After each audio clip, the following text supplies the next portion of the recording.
Bueno, está ya con nosotros Dieter Brandão, creo que le conocen todos ustedes, ¿verdad? Buenas noches, Carlos Cuesta. Dieter, en nada hablamos del podcast que has sacado, podcast porque todo esto termina, la trama venezolana, y vamos a hablar de Venezuela. Déjame que lancemos la explicación sobre Barrabés. Te pido que nos hagas un comentario, porque todo esto termina y son prácticas ya literalmente a la venezolana. Por cierto, que el podcast no es que lo esté petando, es que lo está reventando. Yo enseguida voy a vender el pollino de lo mío, que es para lo que he venido, pero antes quiero decir una cosa. Quiero darte la enhorabuena a ti y a tu equipo porque estáis haciendo un programón tremendo. Lo reconozco, es espectacular el ritmo que tiene. Es verdad, y eso no es mérito vuestro, que os dan unos ingredientes que... Nos lo ponen fácil en el gobierno, sí. Que hoy me dice, tienes que venir a hablar de tu podcast. Digo, pero qué hueco entre Barrabés, Begoña, encima. Pero que no te habías enterado de que la Fiscalía Europea, la Intervención General del Estado, Hacienda, nosotros formamos la fachosfera. Estamos todos coordinados. Claro. La presidenta de Navarra y yo diciéndole, por favor, aguanta sin decir nada, que vas muy bien. En este paso no puedo hablar de mi podcast. Y lo suelta, digo, pero bueno. Venga, hacemos esa ampliación sobre Barrabés y pasamos a explicar. Yo les recomiendo, o sea, aparte de que te lo pasas de maravilla con el podcast de Dieter, está explicado con un ritmo fenomenal. A mí me ha recordado a las viejas novelas radiofónicas porque te entra de maravilla, de verdad, pero te vas enterando de una trama. Cuidado que ya, más allá de las risas que en ocasiones le ponemos como ingrediente para intentar pasar todo lo que está ocurriendo en España, el trasfondo que hay de toda esta historia es brutal. Y el trasfondo es que nos hemos convertido en un país subsidiario de una narcodictadura llamada Venezuela, que todas nuestras tramas acaban en Venezuela, que ha habido incluso muertos por el camino, y lo digo literalmente, luego tú lo cuentas, Dieter, ha habido muertos que han impedido que se investigue más allá, y muertos que han ocurrido en nuestro propio territorio. Yo no sé si porque no interesaba investigarlo, no sé por qué, pero la cuestión está cogiendo un tono absolutamente dantesco, negro, absolutamente de crónica negra, y esto requiere una investigación, requiere una explicación, y para eso ha salido el podcast. Vamos con esa ampliación y te doy paso, Dieter. Bueno, pues vamos a hablar de los contratos de Barrabés, porque hay que decir que esta rama de los delitos que planean sobre Begoña Gómez se remonta a abril de 2024, que fue cuando El Confidencial, lo recordarán nuestros oyentes, destapó las famosas cartas de recomendación que la mujer del presidente había firmado para este empresario, que a su vez le había ayudado a montar el máster de la Complutense, y esto es importante porque, bueno, pues tal vez de ahí resida el cambio de cromos. Pronto supimos que gracias a estas gestiones, Barrabés se hizo con 20 millones de euros en contratos públicos, y el juez Peinado solicitó, porque fue él el primero que lo hizo, a la Intervención General del Estado, a la IGAE, que lo investigara. ¿Qué sucedió? Pues que luego la Fiscalía Europea se quedó con el grueso de este asunto al alegar que gran parte de ese dinero provenía de fondos europeos. Aún así, ya en julio del año pasado, de 2024, ya publicamos algo que ahora se corrobora, que los pliegos de los concursos de Barrabés no pidieron cartas de recomendación, pero a él sí se los evaluaron, o sí le evaluaron las de Begoña Gómez. Además, en Libertad Digital destapamos cómo la consultora de este señor, Innovanex, disparó sus contratos públicos durante su relación con la mujer del presidente. Para que se hagan a la idea, del año 2020 al año 2021 el importe se multiplicó por 141, y también les contamos que 8 sociedades vinculadas al gurú de la mujer del presidente necesitaron ayuda del ICO y la lograron. Pero ojo, por cierto, porque... Sandra, que en el 21 se disparó por 141 veces la contratación, dirán ustedes, en el 22 caería. No, en el 22, comparado 84. con el 20, se multiplicó por 84. Y dices, es que no tienen fin. Pero bueno, es que Barrabés ha contado, Carlos, incluso con la propia ayuda de Pedro Sánchez, porque en enero de 2021 el presidente aprovechó su intervención en la presentación del Plan de Recuperación, Transformación y Resiliencia de la economía española en Aragón para promocionar su empresa. El grupo Barrabés, que he tenido yo también ocasión de poder conocer en primera persona, que bueno, en fin, pues ya sabemos que partió de un negocio familiar, ¿no? de material de montaña en Benasque, y ha dado lugar pues a un gran conglomerado de compañías que prestan servicios de todo tipo. Y especialmente a entidades públicas. Eso es. Y aunque en su declaración ante el juez negó conocerle o tener algún tipo de relación con él, el propio Barrabés reconoció ante el mismo magistrado, y lo comentábamos antes, Vara, que estuvo entre 5 y 8 veces en Moncloa para reunirse con Begoña Gómez, pero también con el presidente del gobierno. Y luego fui pues a ver a Pedro Sánchez, pues no sé, yo creo que una vez o dos. una vez o dos decía, pero es que a todo esto hay que recordar que el matrimonio presidencial pasa muchas de sus vacaciones en Benasque. Allí estuvo, por ejemplo, sin ir más lejos, en diciembre del año pasado, y es donde habría forjado su amistad con Barrabés. Y eso por no hablar de otra cosa que comentábamos, del tema del monitor de esquí, ¿no? Porque el monitor de esquí de sus hijas es un amigo común, Félix Jordán de Urríes, al que además, bueno, pues este gobierno nombró director general de la Fundación Deporte Joven e incluso barajó nombrarle secretario de Estado. Luego eso no fue, pero la intención estaba ahí, desde luego. No hay como dar clases de esquí para gente pudiente. A esto, como le llamaban ellos, la casta, ¿no? Dieter, ¿te suena todo esto? ¿Te suena venezolano? Sí, la verdad es que todo lo que se ha contado hoy ya lo sabíamos, pero hoy están las pruebas. Cuando empezó este escándalo, que lo hemos hablado los aquí presentes muchas veces y se lo hemos contado a los oyentes, la apariencia de la corrupción estaba ahí.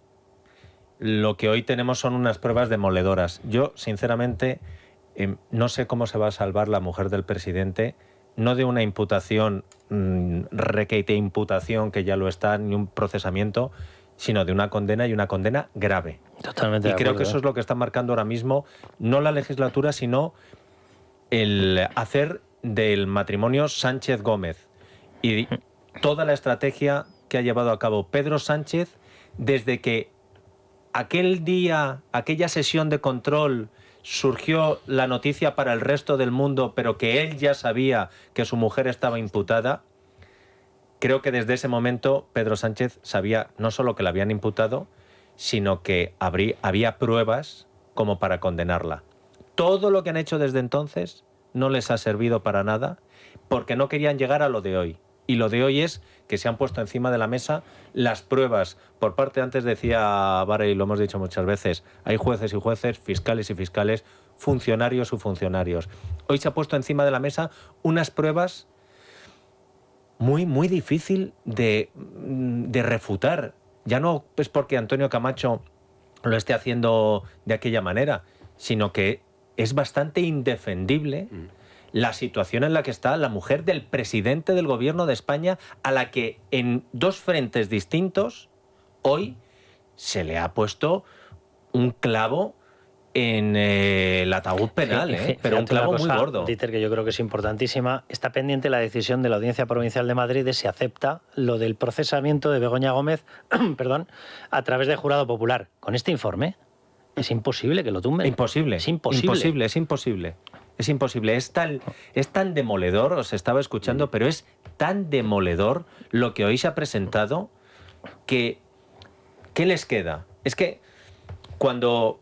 El objetivo, yo recuerdo que a final de la temporada pasada, cuando estábamos explicando qué íbamos a hacer en esta temporada, fuiste tú precisamente, Carlos, el que dijiste, ante la vorágine de esta información que tenemos, un programa como el de hoy, con el contenido que tienes, te da para hacer 17 programas, pero luego la gente, yo noto que la gente empieza a estar como inmunizada ante tanta noticia, porque son tan graves que si en el día no tiene unas consecuencias a la altura de lo que es la noticia, con una dimisión, con una destitución, con un cese, con un encarcelamiento, al final van sumando y es como una más.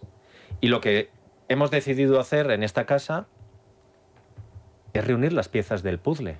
Claro, un puzzle que tienes que ir componiendo sabiendo que a lo mejor en un mes tienes que añadir otra pieza más. Y nos pasa con lo de Venezuela. No sé si te cambio de tercio o te hablo ya. Fíjate, yo te lo iba a pedir que nos hicieras la explicación precisamente en base a una cosa que yo había dicho en el editorial. O sea, yo he pedido que se le deje de bloquear al juez Peinado la investigación sobre Air Europa. ¿Por qué? Porque Air Europa era la aerolínea que un tal José Luis Rodríguez Zapatero, no suena, ¿verdad?, consiguió que Venezuela la declarase como aerolínea estratégica. Bien, los contratos del Luis Rodríguez que se iban a negociar con los 22 ministros, el beneplácito para entrar se lo concedió Pedro Sánchez, y que venían a hacer negocios con la narcodictadura venezolana. Y se están bloqueando determinadas cuestiones de investigación que todas acaban en Venezuela. Entonces, a mí la pata que estás investigando en la radioteca, la pata venezolana, me parece clave. Y además me parece que es la que menos luz tiene en estos momentos. Y lo entiendo entiendo que evidentemente es otro país, que es mucho más complicado investigar allá, pero hay que ponerle el foco encima, y eso es lo que hace la Radioteca, ponerle el foco encima al tema venezolano, porque que nosotros dependamos de X países es grave, que dependamos de Venezuela es impresentable. Fíjate, realmente nosotros cuando decidimos lanzar este producto informativo en formato podcast, nuestro objetivo no era tanto investigar como recomponer, como aglutinar, como recoger todas las piezas que hay sobre un determinado tema, ponerlas, juntarlas encima de la mesa y decir, aquí tienen la fotografía que sale de este puzzle. Pero es verdad que cuando te pones a hacer eso, siempre tocas determinadas teclas en las que empiezas a descubrir cosas que no conocías o te vienen determinadas fuentes a contar X asuntos. Por cierto, además con la colaboración de algunos de los periodistas sentados en esta mesa, como sois Miguel Ángel Pérez y tú, Carlos. Pero en el tema Venezuela, nosotros decidimos que teníamos que empezar por algún tema. De los muchos que hay, por algún tema. Podríamos haber empezado por el caso Begoña Gómez, pero como estaba bastante abierto, o por el caso Hermanísimo, que ya caerá, pero decidimos empezar por Venezuela. Y hemos hecho 4 capítulos, o estamos haciendo 4 capítulos de una serie que se llama De PDVSA a PSOE. Porque es que es así. Hay una petrolera que es el baúl del tesoro del régimen venezolano, que lo ha sido con Chávez y que lo ha sido con Nicolás Maduro, y hay una conexión que lleva a España, como lleva también a otros países, pero a nosotros el que nos interesa es España. Para iniciar esta serie decidimos contar un capítulo muy concreto, que además es la prueba de que nosotros no vamos a renunciar a seguir las noticias, sobre todo cuando las noticias nos parecen gravísimas.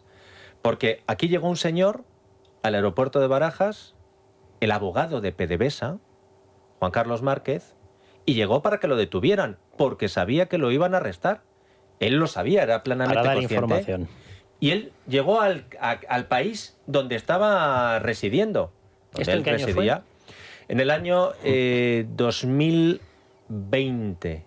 En el año 2020. Bueno, ahora me has pillado, ahora intento hacer memoria. Pero él llega a nuestro país. Pero no es que llegue de nuevas, sino que él residía ya en España, estaba en Estados Unidos y vuelve a España.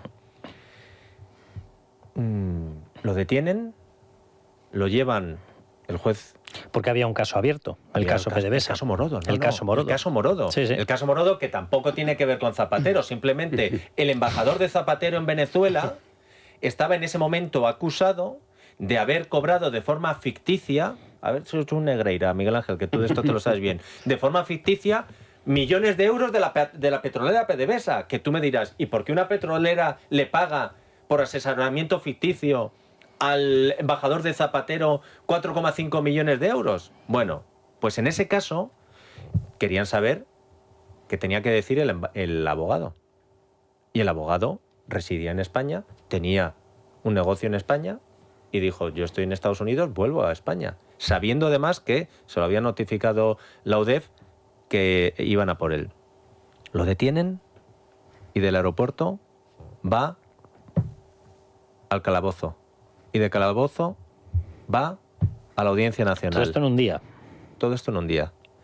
Pasa el jet lag en el calabozo, declara ante el juez Pedraz y ante la fiscal y dice que va a colaborar.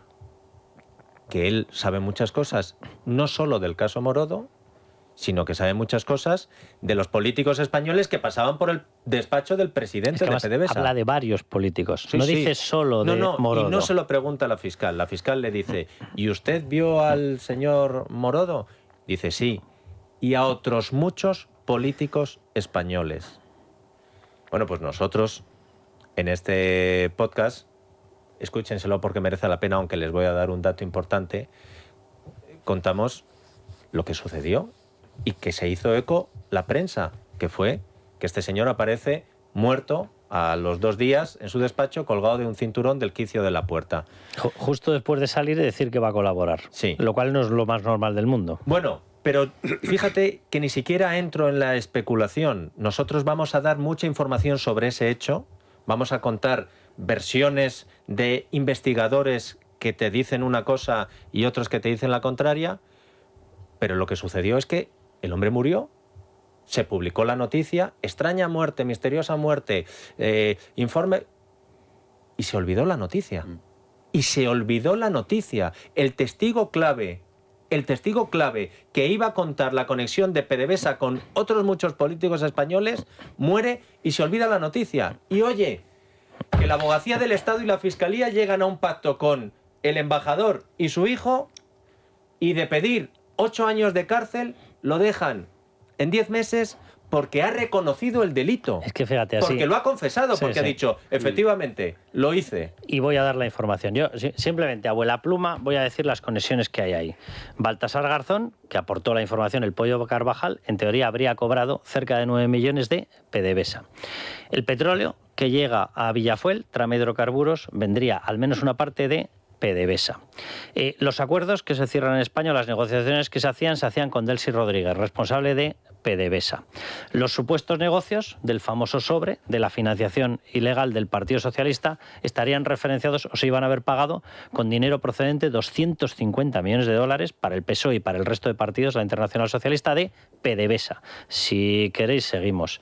Qué casualidad que la persona que quería dar la información aparece muerta. No, pero fíjate, la autopsia habla de el suicidio y la investigación policial te lleva hasta ahí, aunque otras fuentes te llevan hasta otros lugares. Pero ¿y qué pasa? ¿Que muerto el abogado se acabó el caso? No. Aquí hay que seguir investigando. Pero además es que el resto de los capítulos, yo recomiendo a la gente que lo escuche, porque con te puedes hacer una idea de lo que estamos hablando, del cariz de la serie que estamos realizando. Pero los siguientes capítulos van en la línea de Zapatero y Pedro Sánchez, porque no puede ser que estos dos casos que han señalado directamente no al entorno, no a la mujer, no al secretario de organización, sino que estaban señalando en los titulares que se han publicado a José Luis Rodríguez Zapatero y a Pedro Sánchez, no hayan provocado una pregunta directa sobre el meollo de la cuestión ni a Zapatero ni a Pedro Sánchez, y ellos dos no lo hayan explicado. Próxima entrega para... Este jueves. O sea, tenemos un capítulo introductorio, tenemos un capítulo que hemos lanzado ya el jueves, El hombre que sabía demasiado. El próximo jueves... Bueno, y una presentación de lo que sea el podcast. Un 0 y un 1, por decirlo de alguna manera. Y ahora vamos con el capítulo número 2, que está dedicado a José Luis Rodríguez Zapatero. Repite el nombre, que creo que está escuchando y le va a interesar. Zapatero a tus negocios. Se titula el... ¿Qué has hecho? El 38 capítulo. horas o qué? Porque Zapatero a tus negocios... Pues te voy a decir una cosa. Estoy recortando... No, pero solo en la parte venezolana. El realizador del podcast, que está ahí, Xavi Caíno, me está diciendo molto longo. Tiene gotas de sudor, es por algo. Déjame decir una cosa. Muchas veces le hemos pedido un esfuerzo a nuestros oyentes porque sabemos que para mucha gente fue difícil empezar a escuchar una radio a la que hubo que sudar cada poste radiofónico que tenían. Pero el que yo recuerdo, uno que además recuerda siempre Federico, el que no se ponía en la sartén en el techo para ver si conseguía conectar, luego la gente se adaptó a poder escucharlo a través de Internet.